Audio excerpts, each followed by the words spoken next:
Hello and welcome back to the Club Med Parent Edit podcast. We have Harriet Beal with us today and I'm very excited to have the lip sync queen. You might know Harriet for some of her cracking motherhood content, realistic day in the life. She's a mum of two, a wife, mum to two dogs, and baby number three. Imminently on the way. On the way, as you can see, very much. You're probably going to see a few kicks throughout this process because, he's very active. So we've got 4 weeks to go, is that right? Just under 5 weeks, yeah.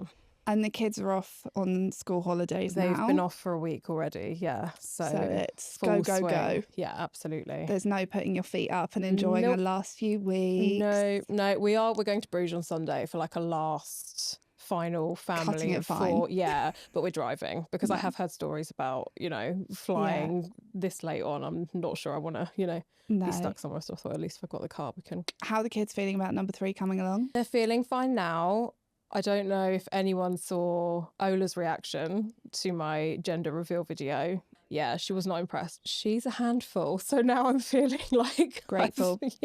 The stars have aligned for this reason. Also, Ozzy's going to be 10 a month after this one's born. And I feel like because it's going to be a boy, he'll probably be a bit more invested in being involved because he's going to have to co-parent with me. I hear that having a good age gap is great for extra hands to help look after the baby. I was terrified this wasn't a planned third baby. Otherwise, I probably wouldn't have left the age gaps quite so big. Yeah. But when I put out on my Instagram saying, feeling a little bit nervous about the fact that I'm doing it all over again, I'm 10 years older than when I had Ozzy. But people were like, don't worry, the age gap's great. It's exactly the same as mine. And my eldest two are really helpful and it kind of takes the pressure off a little bit. So I'm going with that. Do you look back at those times and say, that should have been different for me, or I'd really like to change that this time? Because I was so young when I had Oscar and Sam and I had only known each other a couple of months. Everything was so new. So I feel like I've definitely found my voice more now. So for example, he ended up being an emergency C-section because I was a couple of days in labour and I didn't feel listened to at all. I felt like I was being fobbed off a bit. I totally appreciate midwives here. I'm in so much pain I can't deal with anymore on a frequent basis. Yeah. But I should have had a C-section a lot earlier. That newborn bubble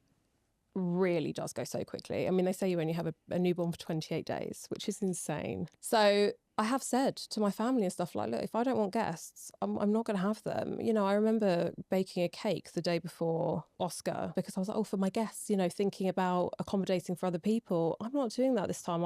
If I literally don't want to see anyone, I just want us to be in our bubble, then that's what I'm going to do. Sam also, he works in hospitality, so he's always worked so much and hasn't really been around a lot when the kids were small. And he can now be around a little bit more. So I'm fully going to take advantage of that. I appreciate it's a really lovely time for everyone else as well, but it's your time. So sure. I would definitely say to anyone, especially when it's your first, because having your first is so different to having additional babies to your first. Yeah. Because there's so much going on around you. Whereas when it's just you and your first newborn, you just don't get that time back after. This baby's just going to have to fit in. 100%. So cat naps all day. We do have a busy life. The kids do a lot of clubs. Sam works weird hours all over the place. Yeah. So I work from home most of the time, but the content's not going to create itself, So no, exactly. It's going to have to acclimatise. You didn't always do content. No. So how has life been moving into that? As a mum, how do you kind of balance that? Was it always something you thought, maybe I would try, or was it just something that you got your teeth into one day and started loving? Accidentally fell into it. So I've always liked doing creative stuff. So I've been singing since I was a little kid and I've got a degree in music and I used to do musical theatre and stuff like that. And then I don't know what happened, but one day, it was when Reels literally just came in because I didn't have TikTok or anything then. I just saw this woman do this reel and it was I'm going to go cry for a little bit. She's an American girl. She was it might be a 30-40 minuter and I'll be back soon. And I just thought, it's so funny. So I just lip synced to it and I put underneath when my kids are driving me nuts or something like that, trying to bring it into a parenthood context. And it just did well. And then it just went from there. Are you able to fit that in around the kids quite easily? Yeah, 100%. I don't love the term influencer. I wouldn't ever class myself as an influencer, but a content creator. But I think it does get a lot of stick. There are so many amazing perks. But I think let's just look at it from the outside and look at how amazing it is to be able to do a job where you can be at home with your children 24/7 if you want to be and still be able to do a job, earn a good income with your phone, which you would have anyway. For me personally, I really lost myself in motherhood. I really struggled to find my purpose and what fulfills me. And I was like kind of annoyed at my husband for like getting to work all the time. And I did loads of like little jobs here and there. I worked in kitchen design and stuff, but it's all like weekend stuff. And it's just really hard to navigate around children. So not only has it given me something that I feel like I'm actually good at and that I want to do, but it's also actually made my relationship with my husband better because it's taken the pressure off of him as well, of being financially liable for our lifestyle. I felt rubbish about kind of financially not bringing anything in, and it was really hard for me to enjoy my kind of maternity period because I was like, I didn't have anything in the pipeline. But I don't even think financially, like, you know, if you work on one income and that works for you guys, amazing. But for me, just finances aside, just being able to do something other than being a mum. And again, any stay-at-home mum that doesn't work, there's nothing wrong with that. But just for me personally, it wasn't enough. I had to do something else for me. Are you going to miss pregnancy? No, I categorically hate being pregnant. I'm sorry, I can't. It's a means to an end. Honestly, I obviously appreciate so much being able to carry a healthy baby. I really do. But it's not enjoyable, is it? Let's be honest. Like first 16 weeks, you're sick as a dog, indigestion, heartburn, like the tiredness. And then the second trimester, it kind of gets a little bit better, but you know, you still can't really do what you want to do. Kind of lulls you into this false sense of security. No, yeah, exactly. And the third trimester, you're just hot. And, you know, I'm so grateful for the way everyone keeps saying, how are you coping in the heat? And I'm like, I'm not going to complain. I'm not going to complain because when do we get this kind of heat all the time in the UK? You will not hear me complaining about the heat. I'm not complaining about it. But, you know, whilst I'm not complaining, my face is sweating down my cleavage and my back is like a waterfall. Have you been away much since you've been pregnant? Twice. And they've been okay? When we went to Crete in May, and it was just due to the turbulence. It wasn't anything to do with the kids. It was horrendous and it was terrifying. I had a return flight from Portugal a few years ago. It was horrific from the moment we took off to the moment we came home. It was just like a thunderstorm. Yeah. I came off that being like, I'll never fly again. Yeah. It took me a while to get, I'm okay now. But it took me a while to get a grip of myself when it came to turbulence. 100%, because it is scary. It's like your life in someone else's hands. That's how you feel. You've got no control over it. We flew into Crete. We had to stop off at Kos because the wind, like mile per hour, was illegal for a commercial flight to fly through. So we stopped off in Kos for like 2 hours. And then they said, oh, we can go now because the winds have dropped slightly. What I didn't realise is they meant quite literally, it is just legal for us to fly through. And it should have taken 15 minutes to fly from Kos to Crete, and it took us an hour. It was just, you know, when it's so eerie, it was so silent, like the lights were down. I had Ola there, I had Ozzy here, Sam was the other side of the aisle, and the baby was like kicking down into my uterus. So I suddenly got this like really anxious feeling, and then this turbulence just started and it was dropping up and down. And I was thinking, oh my God, I'm going to die. I was like, I'm going to die. This is not the way. At least we're all together. So, like, I was just trying to, like, you know, when your mind's just trying to like rationally think. No one's going to be left at home without No one's going to be parents. left at home. It's fine. And then I looked out the window because it was really foggy as well. And I just saw sea. And I was like, oh my God, we're going into the sea. I was just, so then the plane was silent. And Sam said all he heard was, Sam, I can't breathe. It was just me. And you just weren't aware of this. For God's sake. And then Oscar, bless him, started to panic. I was trying to comfort him, but I was not. I was definitely projecting my fears onto my children at that point. Terrible parenting, I know. It was fine when we got there. There was an earthquake when we were there, actually, but it wasn't a bad one. Oh, brilliant. The whole lot. We woke up at 6 a.m, the bed was shaking. Didn't know what it was. And then we went down for breakfast. They were like, oh, there's an earthquake at 6 a.m. We were like, oh, that's what that was. Oh, my goodness. Thought it was next door getting a bit delayed. I don't know what's worse. Yeah, exactly. To wake up to. But flight back was fine, so it's all good. The best flight I ever had was when we went to Dominican when Oscar was 3 months old. This is a recurring theme on this podcast. Honestly, I mean, probably we flew business, so that was lovely. Helps. So I laid back. He slept for the entire flight.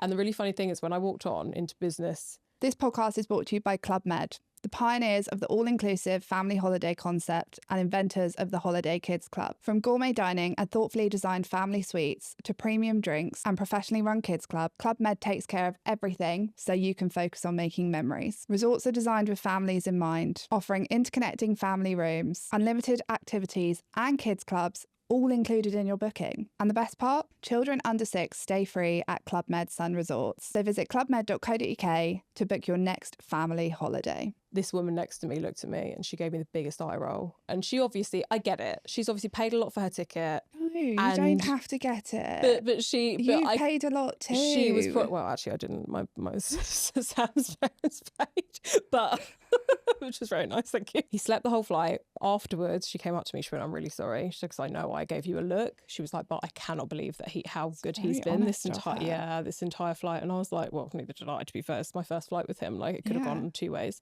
I've always been quite lucky with flights though, but I think we only went away like twice when Oscar was a toddler and Ola was a baby. And then now they're older. So, I mean, I'm quite strict with screen times at home.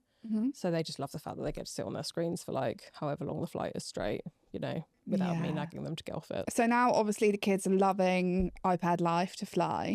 But when they were toddlers, how was flying with them? You can get quite entrenched in thinking that it's the world's most awful thing. When it's just 100%. Like, it is what it is. Just like a whole other bag you have to take just full of stuff for them, don't you? I'm quite a conscious person of other people as well with my kids. They're the centre of my world, but they're not the centre of everyone's world, you know. So I'm quite like, oh God, if it's getting a bit loud or anything. But you've got to take everything, haven't you? There were these amazing travel pillows, I remember, that you blow up and you put them at the foot of in between the seat in front of you, and so it kind of creates a bed, probably big enough for like up to age 3 or 4. Stickers, because they can stick them to like the doors. And now you can get all sorts of reusable versions. Exactly. I mean, there are so many amazing things now where people have just thought, but you can get those like travel packs, can't you? I do roughly have a kind of like travel bag together now after however many millions of flights it feels like we've been on. I feel like I'm finally nailed down to the fact that it will last for 15 minutes no matter what it is before 100%. I have to pull out a screen. Yeah, absolutely. And I feel like, you know, screens serve their purpose. My kids are big readers as well. Ola more than Oscar, so nice. But they're big readers. That. So she would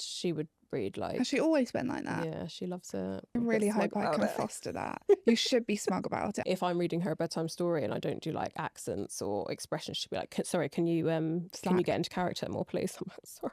Have you done a lot of resort holidays with the children? Was it a conscious choice to start doing more resort-based stuff, or did you just very quickly realise that life was much easier in a resort? So much easier in a resort. I mean, don't get me wrong, I love a villa, and we were still partial to a villa holiday, but the fact that, let's not lie, it always still falls on us, doesn't it, to do the clearing up and everything like that in the villa, unless it comes with a fully equipped staff. If you want to have a full-on relaxed holiday, which is what I want with the kids, I don't want them having a stressed version of me, which still comes if you're the one, you know, doing all the everything that goes with taking a family of 5 abroad, then yeah, all the way, 100%. It gives you so much flexibility and so many options. And, you know, for example, things like Kids Club, it's such a, you know, 50-50 decision. There are families, recently when we went to Crete, I saw a family who quite literally put their children, 2 young children, I think maybe 4 and 2, into Kids Club every single day. Personally, not for me, but it gave them that break, and they clearly needed that break. You don't know what people are going through, do you? 100%. My last trip away was the first time I've used a kids club. Really? And I mean, she's still quite young, but it was so well set up. I was like, I'd be a bit mad not to take this, 100%. and it was included. Yeah. I still had to work, so it was so handy. I feel like that's the age to do it though, because they are hard work around the pool. You're constantly having to watch them. Yeah, it's still not never ending. No, I mean, I've got 2 swimmers, you know, so I still watch them, but I don't have to worry about them. They can jump in and out. 100%. We did put them in for an hour in Crete. Oscar was the oldest one there by about 8 years. Oh my God, bless him. Don't worry, he looked like a member of staff. It was great. The setup in these kids clubs are amazing. Some of them, you know, they're baking, they're doing sewing, they're doing crafts. One resort we went to, they take them down to the beach, you know, they take a few of them out on the banana boat and stuff, and the carer to child ratio is really, really good. They're all Ofsted approved, and especially if it's included, I feel like it just gives you such good options. I'm taking it a lot of the resorts you've been to have been all inclusive as well. Yeah. How do you feel about all inclusive? Because I feel like maybe they used to have a bad reputation. I don't really know. Yeah, I feel like they did. Yeah. These days, the standard has to be a lot higher because people have such high expectations of all inclusive. Yeah, I mean, I agree. I was never a massive fan of all inclusive just because I feel like they do come with that kind of like stereotypical bad food, bad wine, non-premium brand, stuff like that. I feel like they've really upped their game. Obviously, it's not for everyone, again, which I get. Some people love a villa holiday. I totally see the appeal there, but I think some all-inclusive resorts have really upped their game. I'm quite particular with where we go. I'm married to the wine man, loves his wine, as do I, and we're quite particular about what we drink. The place we went to in Crete in May, the brands that were included were amazing. I was really surprised. I thought they'd all be extra. And you couldn't drink any of them? And I couldn't drink any of them. No, we will go back. And I will We drink will lots. go back. And we'll make up for lost time. Yeah. Are the kids at an age where they like doing activities? Yeah, they're both water massive. Ola's also a massive water baby. Yeah. She loves it. So Yeah. Are you quite an active family? Sam's very sporty. I'm not sporty, so Sam gets irritated with me because he wants to play tennis and I can't give him a good rally. We all have our strengths and weaknesses. But Oscar he's he's literally a mini version of his dad. So they'll go Right. off and do some tennis and stuff like that. Yeah. Ola will be in the pool all day. Do you have any travel plans when baby number 3 comes along? Yeah, I would love to go away in October half term. We haven't actually booked anything yet, but Oscar turns 10 at the beginning of October. Yeah. And I did promise him that we'd go to New York for his 10th birthday last year. That's a big promise. I know, but it's only because, you know what, I've wanted to go to New York since I was about 10 years old and I've never been. And he's a massive foodie and like he's seen all the he'll get into all the food. videos and exactly. things. But now I was like, there's a little bit of a hiccup. Not sure I want to take a 3-month-old. Equally though, my husband and I were discussing going to New York and I said I don't want to go while I've got one. I didn't want to go when she was crawling to a big city. Yeah, no. And I didn't want to go when she was just walking to a big city. And now she's walking very happily. She's still not going to walk around all day and she's probably going to get aggy. So I feel like when a baby can't move, that's potentially quite a good time. I was thinking because they still will just be in a pram like in and out all day. Well, I was also thinking, I was speaking to someone who goes to New York quite frequently and she was saying you don't really want to take a pram because it's so busy. You will just be like dodging in and out. So she said if it's at an age where he can just be strapped to you, that's probably actually the best time to go. Yeah. But equally, it's a lot of walking post section though. Yeah, it is a lot of walking. And also like 3 kids in New York. That's a lot. Be like Home Alone. It will literally, I'll be the one getting lost. I'll actually take myself off. I'll be like, I've accidentally got on the wrong flight, sorry. You got this, Sam. Oh no, I ended up at a spa hotel. Yeah, exactly. It was terrible. When you are on holiday, are you and Sam quite good about being more 50-50 parenting? Because I know obviously you have to pick up a lot of the slack at home because his job is so hours are not so sociable. No. I had a long career in hospitality, so I'm familiar. Is he really happy to jump in on holiday? Is he like, this is my time to shine? Yeah, I must say he's... Or is he just like, I have to sleep for a week, I'm so tired? No, I must say, like, he... Don't get me wrong, I think if I do everything, he'll let me do it. So, you know, I might have to give the stern look sometimes. But no, he's great. Like, he's more than happy to be in the pool with them. They love that. So no, I must say he's very good at getting involved with them in the water. Because I like to, you know, sitting in the shade, reading a book. Oh, priceless. What makes a holiday luxury for you? Is it the ability to put the kids in kids club and go for a nice glass of wine with Sam and actually have a one-on-one conversation? Is it a spa treatment, or is it just that someone else literally just clearing the plates away from your table and you know you don't have to go? And this podcast is brought to you by Club Med, the pioneers of the all-inclusive family holiday concept and inventors of the Holiday Kids Club. From gourmet dining and thoughtfully designed family suites to premium drinks and professionally run kids club, Club Med takes care of everything so you can focus on making memories. Resorts are designed with families in mind, offering interconnecting family rooms, unlimited activities and kids clubs, all included in your booking. And the best part? Children under 6 stay free at Club Med Sun Resorts. So visit clubmed.co.uk to book your next family holiday. 100%. I think that part in itself is just so nice. Yeah. No matter where you are, just knowing that you don't have to do anything is lovely. But for me, it's definitely the food and drink play a big part of it for me, because we are big foodies. Multiple restaurants is always quite nice. Yeah, you don't want to be going to kind of like the same restaurant or buffet. It's nice if there's like an a la carte breakfast as well. Well, there's buffets and there's buffets, isn't there? Exactly. Yeah, absolutely. So the option to have 2.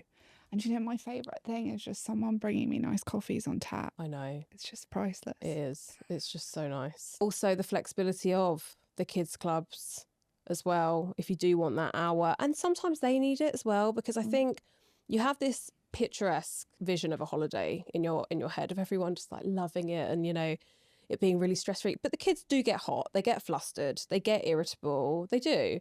So sometimes they need a bit of time inside. I think you put pressure on yourself because you're on holiday, you have to be out like the whole time. And don't get me wrong, I don't want to sit in the hotel room. But so I think that is great part about Kids Club as well, is that if they do actually, sometimes you're doing it for them, they do need to actually just be inside for an hour. Out the sun, chill out, draw a picture. Especially when they're staying up late. Routine's a bit off actually, and like, you know, well, they're way past the age of being nappers, so like having that afternoon downtime, it's a bit like when they come in from school and they might watch TV for an hour, and it's just 100%. like everyone decompress for a bit. Do you find when you're on holiday you're a different parent when you're at home? No, I am quite high maintenance. I think I'm quite high. I'm a bit of a control freak. You strike me as so relaxed though. Oh God, everyone says this all the time. I'm like, hon, you have no idea. Calm exterior. It's part of the facade. I'm boiling on the inside. Brilliant, love it. I do. I try and be like more relaxed, but at the end of the day, you know what's best for them. You know your child through and through. So, for example, the reason I'm so strict on screen time is because it turns Oscar into a little demon. To avoid you feeling mentally, you know, in a negative way, and to avoid me having to deal with you in that way, I just limit the screen time as much as possible. So you hold the boundaries. Yeah. So even on holiday, I feel like just because you're in a different place, it doesn't necessarily mean that's anything goes. And going to change. That I'm going to be the one that's going to have to deal with the tantrums in the evening, and I just can't. I don't have the energy for it. It would be really good to know if you have some kind of lasting advice. We've actually heard quite a lot on the podcast so far about newborns and toddlers, so I'd really love to know what your takeaway advice would be for parents who they're thinking about their October half term. What are you going to say to them about travelling with an experienced mummy? Well, I mean, I'd love to have some magical answer that makes everyone go, oh, perfect, but it doesn't get any easier. I mean, it's just different stages. You have to take less stuff, which is great, but you know, everything comes with their challenges. I mean, mine bicker all the time, so that's something that we really have to. Sam fell in love with Italy last year when we went, so he wants to go to Italy next summer for maybe a couple of weeks and drive and stuff, which sounds lovely, but the arguments have already started now. Who's going to sit next to the baby? And I'm like, trust me. You both are. Yeah, we're both going to be in the back. So they're like arguing about who's going to go in the middle. And I'm like, guys, I don't think you realise, you probably won't want to, because he'll probably be like screaming and you'll both just be like there with headphones on. But it doesn't get easier. But obviously the older your children can get, they are more invested in what you're doing, and kind of like having them involved as well about what they want to do, trying to make it 50-50 as possible, them knowing that we've got plans that we want to do, and it does involve going here and there, and that might be a bit boring for you. But then of course, if there's, you know, an amusement park near where we're going, or I don't know, whatever, then absolutely accommodate that for them as well. They're just so lucky to travel, I think, kids. I mean, I went to Spain every year. I don't think I went long haul till I was 18. I feel like even that, a lot of people haven't even done that, but then you meet other people. Like my child, her first holiday was to Mauritius. Yeah, exactly. Yeah, Oscar's first holiday to the Dominican Republic. Yeah, exactly. Like that was also my first holiday to the Dominican. Oh no, actually, I went when I was pregnant with Oscar. I'd not been to the Indian Ocean when I took her. Exactly. This is it. We've set the bar too high.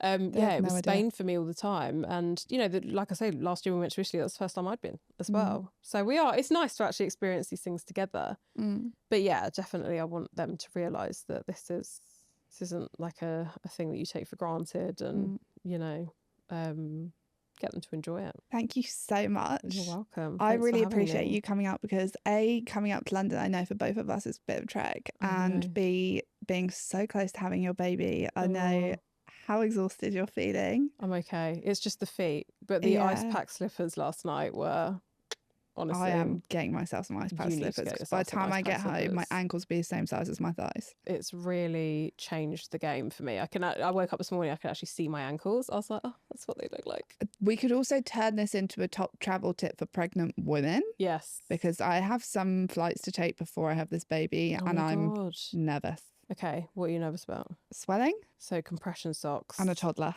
Book yourself 3 seats back. Sorry, honey. Yeah. God, one error on my part. Good luck. Thank you. Not that you need it. No, I think we'll be okay. Yeah, I think I'm still in denial a little bit sometimes. We just forget we're pregnant, but Yeah. you're going to be having that baby quite soon. I know. I really hope he doesn't come early, though. I have no intention of going into natural labour. Thank you so much for coming on the podcast. You're welcome. Thank you for having me. If anyone wants to follow Harriet, I will be leaving all her handles below. And we will be seeing this when you've got baby number 3, which is so cool. Yes. Yeah, I'll be listening. You'll be listening saying, I'm so glad I'm not pregnant anymore. Oh. Swigging away I on was a going to lovely say, I'll be glass sitting of there with a glass of wine.